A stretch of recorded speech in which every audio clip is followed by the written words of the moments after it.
जय मसीह। आप सभी को स्वागत करते हैं आज के डिवोशन में और धन्यवाद देते कि परमेश्वर ने एक नया मौका दिया ताकि हम परमेश्वर के वचनों को आपके बीच में रख सके। तो आइए सबसे पहले हम लोग एक वचनों को पढ़ते हैं और वचन आज का जो रहेगा वो है एफिसी की पुस्तक पहला अध्याय और उसका 13 पंक्ति यहाँ पे हम लोग पढ़ेंगे। और उसी में तुम पर भी जब तुमने सत्य के वचन सुना जो तुम्हारे उद्धार का सुसमाचार है और जिस पर तुमने विश्वास किया, प्रतिज्ञा किए हुए पवित्र आत्मा की छाप लगी। आइए हम लोग प्रार्थना करते हैं। स्वर्गीय पिता जीवित परमेश्वर, हम धन्यवाद देते हैं इस सुंदर समय के लिए परमेश्वर, आपके जीवित वचन के लिए प्रभु। पवित्र आत्मा आपके वचनों के द्वारा हमसे बातें करना परमेश्वर, हम सुनना चाहते हैं, हम जानना चाहते हैं परमेश्वर। धन्यवाद देते सारे चीज़ों के लिए, अगुवाई करना। धन्यवाद देते, प्रार्थना यीशु के नाम से मांगते हैं, आमीन।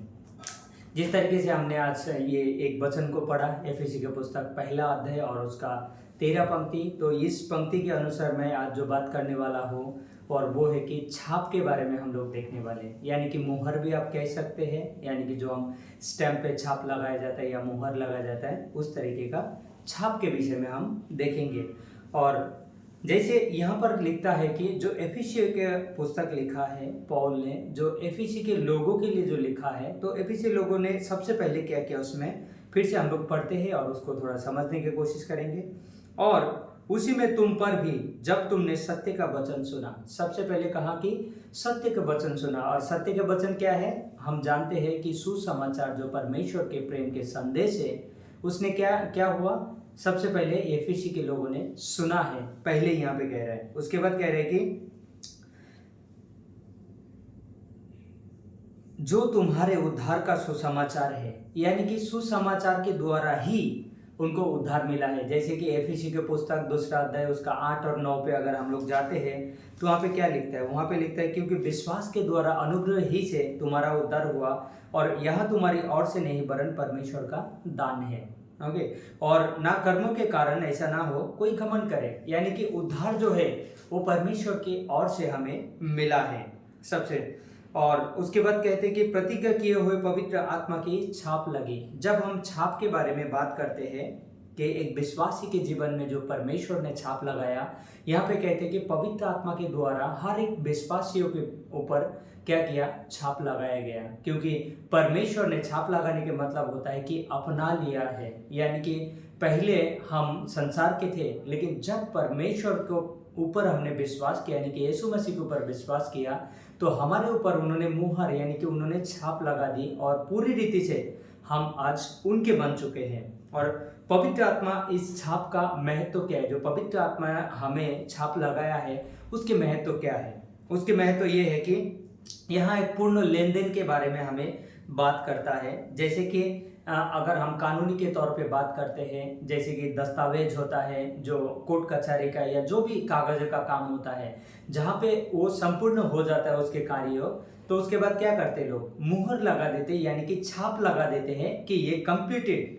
ये कार्य संपूर्ण हुआ है। तो उसी प्रकार से यहाँ पर देखते हैं कि आधिकारिक लोगों ने जो था वो छाप लगाया करता था। उसके बाद इस छाप का तात्पर्य स्वामित्व से भी है, यानी कि ये जो हमारे स्वामी, हम क्या किसको कहते हैं? परमेश्वर को कहते हैं। और वो ये तात्पर्य है कि उसने हमें छाप लगाया है, यानी कि हमारे हर एक विश्वास के जो विश्वासी है उन हर एक के प्रति उन्होंने छाप लगाया है। उसके बाद परमेश्वर ने हम पर अपनी मुहर लगा दी है क्योंकि उसने हमें अपना होने के लिए खरीदा है। पहला कुरिन्थी 6 का 19 और 20 जहाँ पे हम लोग पढ़ते हैं, पौल लिखता है कि परमेश्वर ने पवित्र उसके मुहर के द्वारा हमें खरीद लिया है। यानी कि सबसे पहले तो उन्होंने जब छाप लगाया, इसके मतलब होता है कि उन्होंने हमें अपना लिया, यानी कि हमें खरीद लिया है। बाइबल कहते हैं छाप का अर्थ सुरक्षा और संरक्षण भी है, यानी कि एक प्रकार से सुरक्षा और एक प्रकार से संरक्षण भी है। जब मत्ती के पुस्तक और 27वां अध्याय उसका 62 से 66 को जगह हम देखते हैं कि वहाँ पे यीशु मसीह जब कब्र में था, वहाँ पे जो रोमी साम्राज्य था, जो रोमी गवर्नर था, उनके द्वारा क्या हुआ? उस कब्र में छाप लगाया गया था ताकि यीशु मसीह का जो कब्र है वो सुरक्षित और संरक्षित रह सके उसके लिए, और वो प्रमाण कर सके कि यीशु मसीह जीवित नहीं हुए हैं करके, इसके लिए पहरादार को वहां पे लगाया और वो मुहर लगा दिया गया।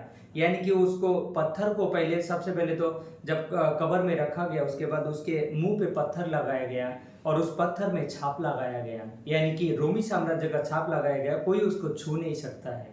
लेकिन बाद में हम देखते हैं कि उसके साथ क्या हुआ कि यीशु मसीह वहाँ से जीवित हुए हैं, लेकिन वो एक संरक्षित और सुरक्षित का एक चिन्ह है कि छाप जो है।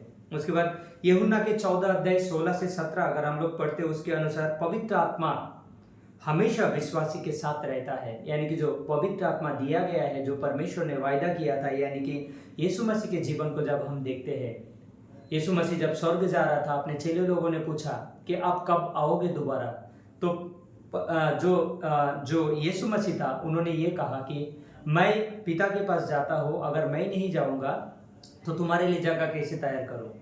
और उन्होंने जब जा रहे थे तो उन्होंने वायदा किया कि मैं एक सहायक भेजूंगा मेरे ही जैसा, और वो सहायक कौन है? पवित्र आत्मा। आज आपके और मेरे अंदर जो हम विश्वासी है, हमारे अंदर वो पवित्र आत्मा है, उसके द्वारा हमें छाप लगाया गया है। हमारे लिए यहाँ संभव है कि हम आत्मा को शोकित करें और पवित्र आत्मा की सेवकाई के आशीषों को खो दे। यानी कि एफिसी जब 4:30 हम पढ़ते हैं, यहाँ पे एफिसी 4:30 में हम लोग पढ़ेंगे, यहाँ पे लिखता है कि परमेश्वर के पवित्र आत्मा को शोकित मत करो, जिससे तुम पर छुटकारे के दिन के लिए छाप दी गई है। यानी कि अंतिम दिन के लिए, यानी कि छुटकारे के दिन के लिए हमारे ऊपर, अभी अंतिम दिनों में हम जीवन जी रहे, हमें नहीं पता हम कब तक इस संसार में है, शायद हो सके आज ही रैप्चर हो जाए, हो सके काल हो जाए, हमें नहीं पता। लेकिन हम जो जी रहे, हम अंतिम दिनों में जी रहे, तो ये पवित्र आत्मा का छाप हमारे ऊपर लगाया गया, जिसके द्वारा जब ये संसार खत्म होगा, हमें परमेश्वर ऊपर उठा लेंगे, हमें परमेश्वर अपना लेंगे। तो इसके लिए विश्वासी होने के नाते हमें इस चीज़ों की आवश्यकता नहीं है कि हम पवित्र आत्मा को खेदित करें, यानी कि शोकित करें और आत्मिक रीति से हम उस आशीषों को खो दें। परमेश्वर नहीं चाहता है। परमेश्वर कहता है कि तुम खेदित मत करो और ना ही तुम आशीष से वंचित हो। और रोमी 8:9 कहते हैं, यदि किसी में मसीह की आत्मा नहीं है तो वे उसका जन नहीं है। यानी कि परमेश्वर का वचन कह रहे हैं रोमी के पुस्तक 8:9 में कि यदि किसी में मसीह का आत्मा नहीं है तो वो परमेश्वर का जन नहीं। तो धन्यवाद देते हैं परमेश्वर को कि आज हमारे पास वो पवित्र आत्मा है। परमेश्वर ने उस पवित्र आत्मा को हमारे हृदय में बसाया है। सोचिए, जिसके वजह से हमारे ऊपर छाप भी लगे हैं पवित्र आत्मा के, और हम परमेश्वर के लोग कहलाए हैं। और अंतिम में मैंने 2 वचन पढ़ूंगा और ख़त्म करूंगा। 1 कोरिन्थी 1:22, 1 कोरिन्थी 1:22 यहाँ पे हम लोग पढ़ेंगे।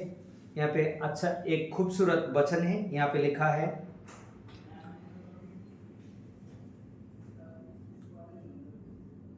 सॉरी 2 कोरिन्थी 1:22 होगा, मैं देखता हूँ यहाँ पे रेफरेंस। हाँ सॉरी, मुझे माफ करना, 2 कोरिन्थी 1:22 है। यहाँ पर लिखता है, जिसने हम पर छाप भी कर दी है और बयाने में आत्मा को हमारे मनों में दिया है। यानी कि देखिए क्या कह रहे हैं, जिसने हम पर छाप भी कर दी है, परमेश्वर ने हमारे ऊपर छाप दिया है परमेश्वर की ओर से। उस छाप के द्वारा आपको और मुझे परमेश्वर ने खरीद दिया है, आपको और मुझे सुरक्षा प्रदान किया है। उस छाप के द्वारा परमेश्वर ने अपना लिया है। तो सोचिए ये छाप कितना महत्वपूर्ण है हमारे जीवन में। तो हम हमारे जीवन में हर रोज उस छाप को भी याद करें, जो छाप परमेश्वर ने हमारे ऊपर डाला है, जो मुहर परमेश्वर ने डाला है। यानी कि उसके मतलब परमेश्वर कहने की कोशिश कर रहा है, उस मुहर मैंने तुम्हारे ऊपर डाला है, यानी कि उसने हमें खरीद लिया है संपूर्ण रीति से। ना आज हम संसार के हैं, ना आज हम शैतान के दासत्व में हैं, लेकिन हम आज परमेश्वर के लोग हैं। परमेश्वर ने अपने छाप के द्वारा, यानी कि मुहर के द्वारा हमें खरीद लिया है। और अंतिम में और एक वचन पढ़ेंगे, रेवोल्यूशन यानी कि प्रकाशित वाक्य, उसका 7वां और उसका 3 वचन को हम लोग पढ़ेंगे और ये अंतिम वचन पढ़ के हम खत्म करेंगे। प्रकाशित वाक्य 7:3 कहता है, जब तक हम अपने परमेश्वर के दासों के माथे पर मुहर ना लगा दे, तब तक पृथ्वी और समुद्र और पैरों को हानि ना पहुंचाना। यानी कि परमेश्वर के लोग, यहाँ पे 1,44,000 लोग ऊपर हम लोग जब देखते हैं, 1,44,000 लोगों की बात करते हैं, जो यहूदी है, जो इजराइल के है, उस लोगों के बारे में बात कर रहे हैं कि जो 12 गोत्रों है, 12 गोत्रों से 12-12 हजार लोगों के जिक्र करता है। तो वो कहते हैं जब तक ना मैंने मुहर डाल दूँ तब तक कुछ मत करो। तो ये स्वर्गदूतों को वो आज्ञा भी देते हैं कि तुम तब तक कुछ मत करो जब तक मैं छाप ना लगवा दूं। तो इसके लिए जरूरी है कि हमारे ऊपर सोचिए आज छाप लगा हुआ है। तो इसके लिए हम कौन है? हम परमेश्वर के हैं, हम बचाए हुए हैं, क्योंकि परमेश्वर के छाप के द्वारा हमें खरीद लिया और हमें बचा लिया। तो मैं आज इस वचन के द्वारा आपको यही उत्साहित करना चाहूँगा कि याद करें परमेश्वर के पवित्र आत्मा हमारे अंदर है और उसको खेदित ना करें, क्योंकि उसके द्वारा हमें छाप लगाया गया है परमेश्वर के होने के लिए।